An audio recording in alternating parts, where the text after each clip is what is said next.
All the world's a stage, and all the men and women merely players. I'm Joseph. This is Input English. I began with that passage to introduce the fascinating and challenging topic of the work of William Shakespeare. I'm going to begin by reading you the full passage, and then I'm going to explain and analyze so that you can better enjoy it.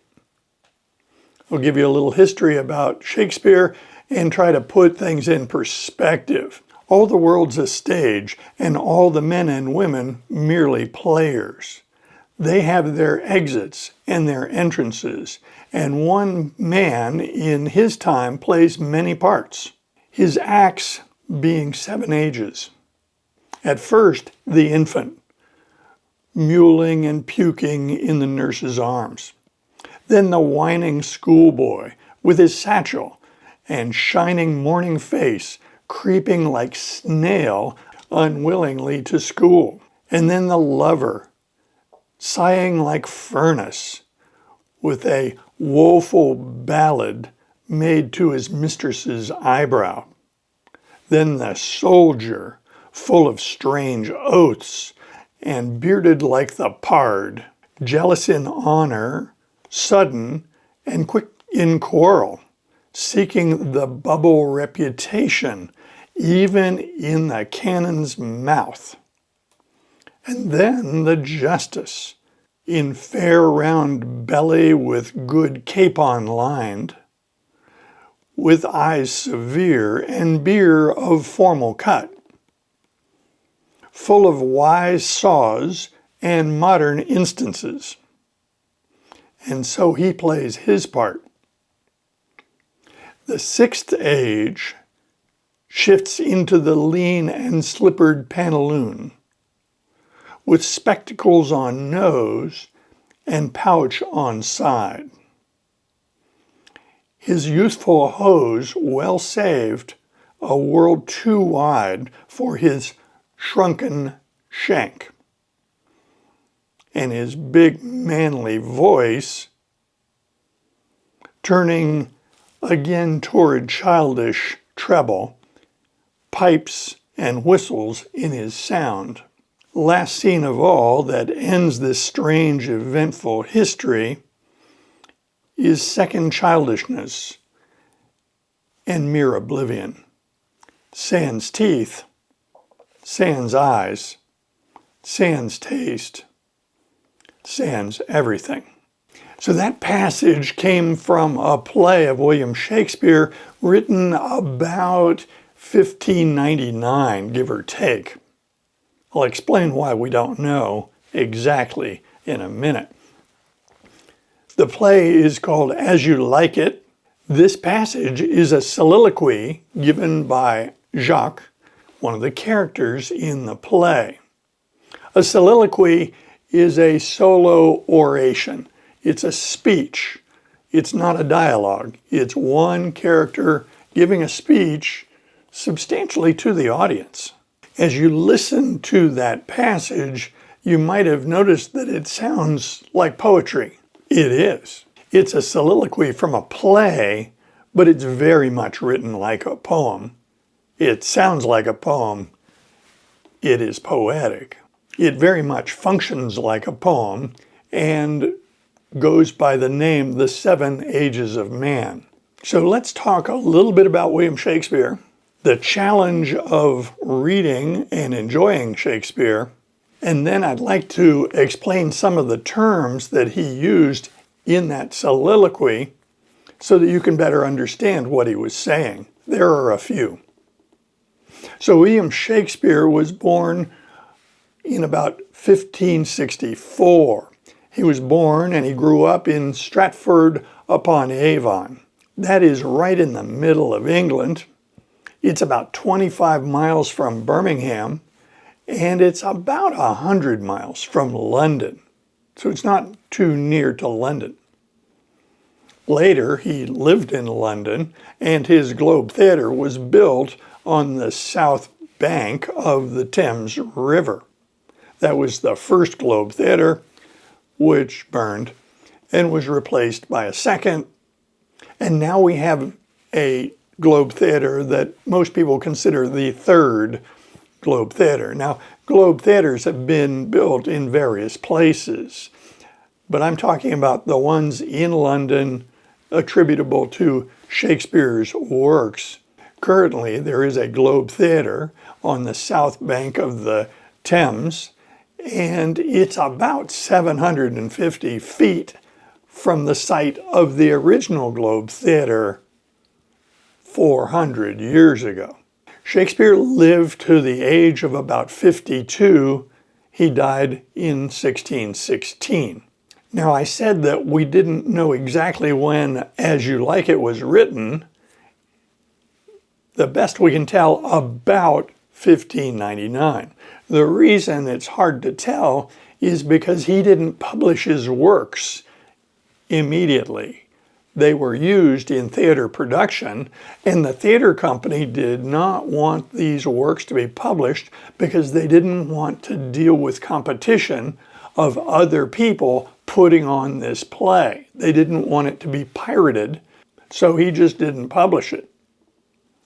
As You Like It was actually published in 1623, well after his death. Shakespeare's works were written in English, but an earlier version of English, best described as early modern English. As you look at the way his work is worded, you will notice some unusual phraseology. We can attribute that to the fact that he was writing 420 years ago, and also that he was writing in a very flowery, poetic, theatrical way. So part of it was the time in which he was writing, and part of it was the style in which he was writing. William Shakespeare had a major effect on the English language and English culture. It has been estimated that he invented at least 1,500 words that are now in the English language. Many of those words were created by connecting two other words together to make a combination word that survives till this day. Now, since we are learning English with comprehensible input, we're not going to try to make a long list of these words and try to memorize them because, as you know, that doesn't work. We want to learn things in context. A lot of Shakespeare's work provides quotes that are not very useful to the language learner. Hamlet gives us the famous "to be or not to be" quote, but there's no place in our day-to-day where we use that. From Romeo and Juliet, we have a quote, "Romeo, O Romeo, where art thou, Romeo?" And again, this is not something you can really use. So I do not advocate that you put a great deal of time trying to memorize or learn quotes from Shakespeare. No. What we're trying to do is what we've discussed in other videos. We want to notice things. We just want to notice something, we see it, we notice it, we rest our mind on it, and then we move on. Don't make a list. Don't study. Appreciate it. Notice it.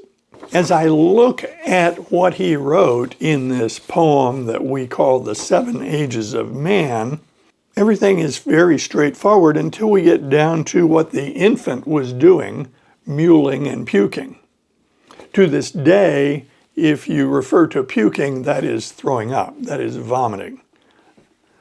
Mewling is a term you don't hear very often, and it suggests a faint, weak cry, a whiny cry, a baby's cry. As he describes the schoolboy, it becomes a very modern description, creeping like snail, unwillingly to school. When he describes this soldier, he refers to him as being bearded like the pard. Now that can create some confusion because you may know that we refer to William Shakespeare as the bard with a B. So a bard is an old term for a poet, someone who tells stories. It's a very old term, and that title, the bard, has been applied to Shakespeare. So in most places in English-speaking countries, you say the bard, everyone knows you're talking about William Shakespeare. No one else, the bard. But here he says the pard, and what he's referring to is a leopard, a cat. He's talking about cat's whiskers, not the bard. In his description of the soldier, he talks about seeking the bubble reputation. What a wonderful picture of what's going on. This bubble, a very brief reputation, even in the cannon's mouth. This is basically modern language used poetically. When he describes the justice with his round belly, we get that picture, and then he says, with good capon lined. So you may know that a capon is a type of chicken. A rooster can be surgically altered, can be neutered by an operation, hopefully a simple operation. I don't know how they do it. And by doing so, that bird will grow to a fat, bulky, delicious bird. So capons are a way of producing chicken meat, but producing what many people consider a tastier version, a richer version. Chicken is cheaper than capon. The rest of this passage is very much in keeping with modern English. It's just more poetic, more flowery in its construction. So how do we deal with Shakespeare? Well, I've already covered one thing. We don't want to memorize lists. And I would not ignore him because he is a big part of our English language heritage. So we need a middle ground. And I've already hinted at that. I think we need to notice it. When something is attributed to Shakespeare, simply pay attention. Notice it, and then move on. Not everything needs a deep dive. Now you can celebrate your curiosity.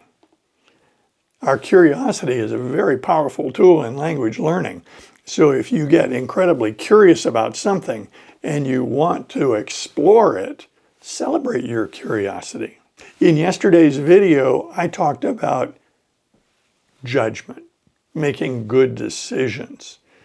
And I think with Shakespeare, we need to make good decisions. We don't want to derail a good language learning program and change it into the study of William Shakespeare. That's not going to pay great dividends for you if you want to learn to speak English better. I would submit that when they taught us about Shakespeare's work in school as native English speakers, their presentations in school lacked this sense of joy and adventure that I'm advocating. We studied Shakespeare by reciting, reading aloud, memorizing, and then studying for tests. As we go forward, there will be more opportunities to showcase parts of Shakespeare's works, but I will put great effort into making certain that it's fun and interesting, not the experience I had in school. Hope you enjoyed this. I invite comments below, and if you like videos like this, be sure to click on this one next. See you soon.